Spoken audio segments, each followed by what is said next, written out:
মনোবীক্ষণ polyclinic, চিকিৎসার জগতে এক দশক। এখন এখানে সব বিষয়ে ডাক্তারবাবু একসাথে তলায়।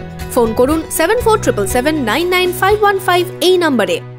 একদিনের বৃষ্টিতেই জমা জলে জেরবার সাগরপাড়ার দেবীপুরের বাসিন্দারা।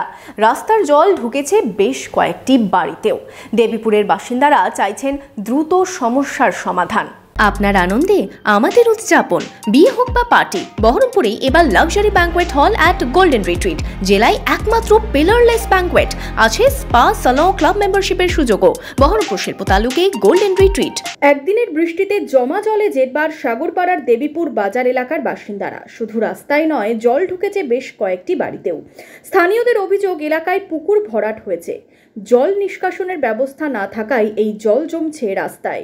শুধু তাই নয়, জমা জলে খানাখন্দে ভরা রাস্তায় ঘটছে বিপদও। বর্ষা প্রথম থেকে শুরু থেকে বৃষ্টি হলে কি এটা বৃষ্টি হলে এটা জল আমাদের জমে। জলটা একবার বাজার থেকে চলে আসে। জলটা নামার জায়গা নেই, নামার জায়গা আছে, এখানে নামাতে দেয় না। বাড়িতে টিউবওয়েল ডুবে গেছে, পায়খানা বাথরুম ডুবে গেছে, রান্নাঘরে জল। জলটা মাস দিয়ে খেয়েই তো গেল। বৃষ্টি হলে এরকম হয়, বৃষ্টি হলে এরকম হয়ে যায়। আমাদের সমস্যা, বিশাল সমস্যা।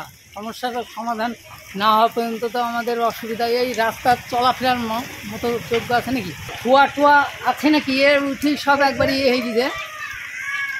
আমরা নাই বড় মানুষ, আমরা টুকটাক যাতায়াত করছি। বাচ্চা ছেলেপেলেগুলো এরা স্কুলে টেস্কুলে যায়, এদের কী সমস্যা? স্থানীয় পঞ্চায়েত থেকে প্রশাসনকে জানিয়েও সুরাহা মেলেনি বলে অভিযোগ। জমা জল পার করে স্কুলে যাচ্ছে ছাত্রছাত্রীরা।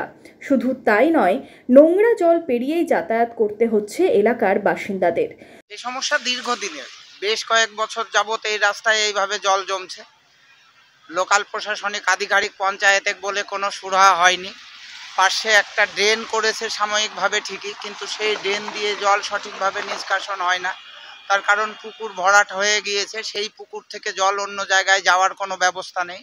সেই কারণে এই সমস্যা, একই রকম পরিস্থিতি। বিশাল সমস্যা। আমরা যে একটা হসপিটাল একটা রোগী নিয়ে যাবো, একটা প্যাসেঞ্জার নিয়ে যাবো, একটা স্কুলের বাচ্চা নিয়ে যাবো, সে কায়দা তো নেই। কবে থেকে এরকম আছে? আজ 2 বছর থেকে এরকম। একটু জল হলে এরকম হয়, জল হলে এরকম হয়ে যায়। দ্রুত জমা জলের সমস্যার সমাধানের দিকে দেবীপুরের বাসিন্দারা।